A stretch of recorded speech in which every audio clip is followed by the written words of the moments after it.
രാഷ്ട്രപതി ഭരണം.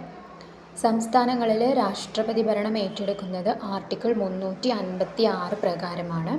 ആർട്ടിക്കിൾ 356 എന്താണെന്ന് നമുക്ക് ഓൾറെഡി അറിയാം. സ്റ്റേറ്റ് എമർജൻസി, സംസ്ഥാന അടിയന്തരാവസ്ഥയാണ് ആർട്ടിക്കിൾ 356.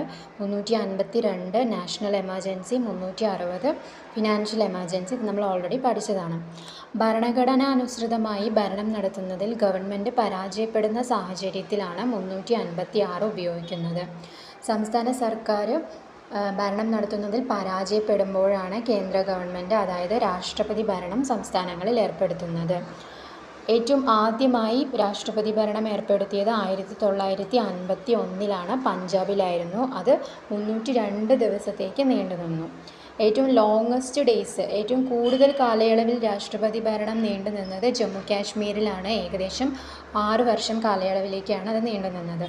ഏറ്റവും കൂടുതൽ തവണ രാഷ്ട്രപതി ഭരണം ഏർപ്പെടുത്തിയത് മണിപ്പൂർ ആൻഡ് ഉത്തർപ്രദേശിലാണ്. ഏറ്റവും കൂടുതൽ തവണ രാഷ്ട്രപതി ഭരണം ഏർപ്പെടുത്തിയ സംസ്ഥാനങ്ങൾ.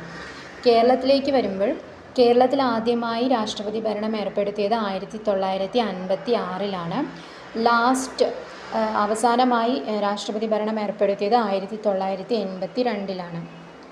അതുപോലെ തന്നെ ഏറ്റവും നീണ്ട കാലയളവിൽ രാഷ്ട്രപതി ഭരണം ഏർപ്പെടുത്തിയത് 2 വർഷം 177 ദിവസമാണ്. അതായത് 1982 ഇയർ. ഭരണം ഏർപ്പെടുത്താൻ പാർലമെൻറ്റ് അംഗീകാരം ആവശ്യമാണ്. എന്നാൽ രാഷ്ട്രപതി ഭരണം പിൻവലിക്കാൻ പാർലമെൻറ്റിൻ്റെ അംഗീകാരം ആവശ്യമില്ല.